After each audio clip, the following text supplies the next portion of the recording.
but rather into mammals that are exclusively regarded as animals, as well as into reptiles, fish, apes, and birds, etc., which are not designated as animals. So I think that also beetles are not regarded by you as insects, but just specifically as beetles, whereas insects of all kinds have a specific value just as insects. Am I right about this? Quetzal says your acceptance is correct. In principle, it is wrong to designate all non-human life forms as animals, for always in accordance with its kind, it concerns a specific life form. In the case of the animal, it concerns a mammal, so a nursing being, as it was known here since ancient times, whereby the earth person has falsified this term over the course of time into a breathing being and found a general use for it for all non-human life forms. But actually, the various non-human life forms aren't simply to be designated overall as animals, for they should be specified as mammals, and these, thus, as animals, then others as dinosaurs, always in accordance with their specific kinds as birds, fish, reptiles and beetles, as cicadas, butterflies, worms, grasshoppers, mussels, corals, dragonflies, etc., or as actual insects which have particular kinds. Billy says, but especially the ones mentioned last, such as beetles, cicadas, and butterflies, etc., are designated as insects by our zoologists. This is probably so because these life forms either exhibit relationships with others or are incorporated into a special metamorphosis. Quetzal says that is, in principle, wrong, because relational aspects or metamorphic processes alone cannot and may not be used to determine a genus or species. Billy says your explanation in the zoologist's ears. But the whole thing isn't actually what I wanted to ask about, for I'm interested in how many of these small life forms, such as beetles and insects, etc., are still undiscovered on our Earth.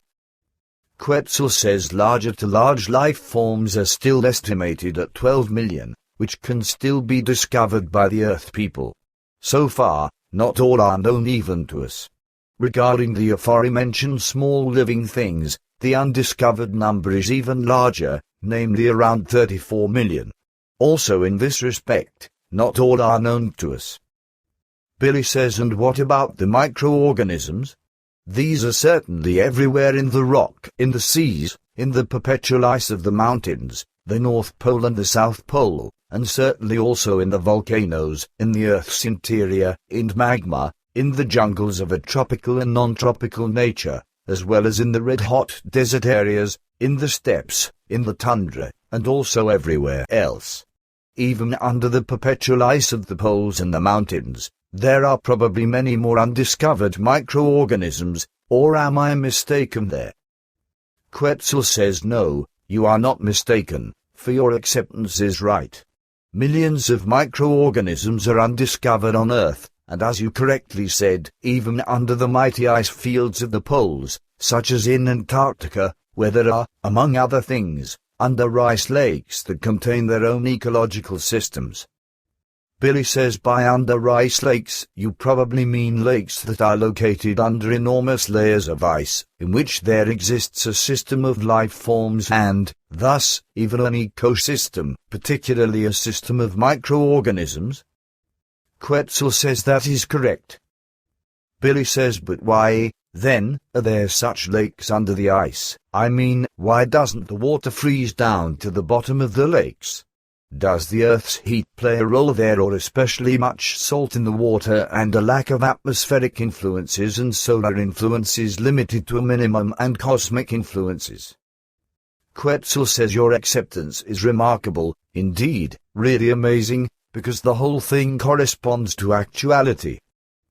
Billy says it's gratifying that my thoughts and ideas still work properly after the massive headaches that attacked me a few minutes ago. But how old, then, are these under-ice lakes? Quetzal says they arose about 3,000 years ago. And before you ask, the salinity of the under-ice water is many times higher than normal seawater. Billy says exactly, I just wanted to ask about that. So at least microorganisms can also live in very high salinity, except in extremely great cold and heat. Quetzal says certain microorganisms also live directly in the salt as well as in acids and in other substances, concerning which the Earth person supposes that no life exists therein. Billy says I also wanted to ask about that. Good, then something else. I was asked a question. Why in the final battle at Berlin only a few German soldiers had fallen, which is provable. Moreover, a 15-year-old girl named Anne Frank, who had been murdered in a concentration camp, should have written diaries that are supposed to have been preserved to this day. In addition, however, it is generally said that the whole thing is a fabricated story and that the manuscript of the diaries is a forgery. Do you know anything about this? Quetzal says the history of the Second World War, even of the first one on Earth, belongs to one of my fields of knowledge. Therefore, I am very well informed over all the facts. So first to Anne Frank, this girl really existed and was murdered in a concentration camp. Also, the records of the diaries attributed to her come from her own hand and in all their remarks correspond in every relation to the truth.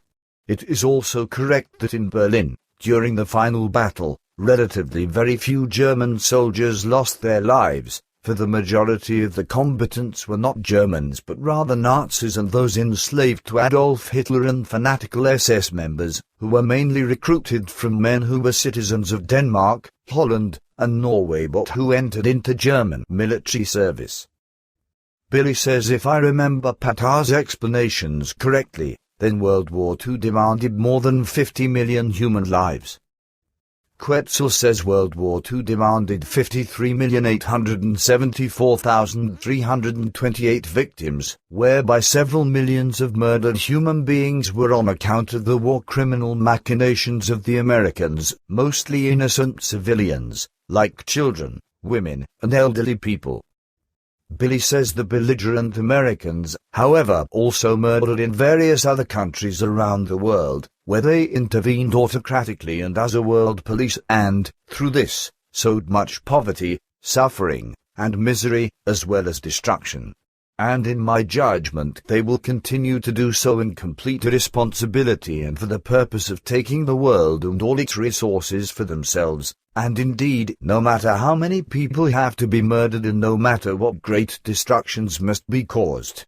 But in addition, I would like to say even when I speak of America and of the Americans, I only speak of the criminal and absolutely irresponsible leaders, their advisors and governmental ones as well as national followers and of the command implementing institutions and forces, which bring death, ruin, destruction, suffering, pain, and misery over the world and the people.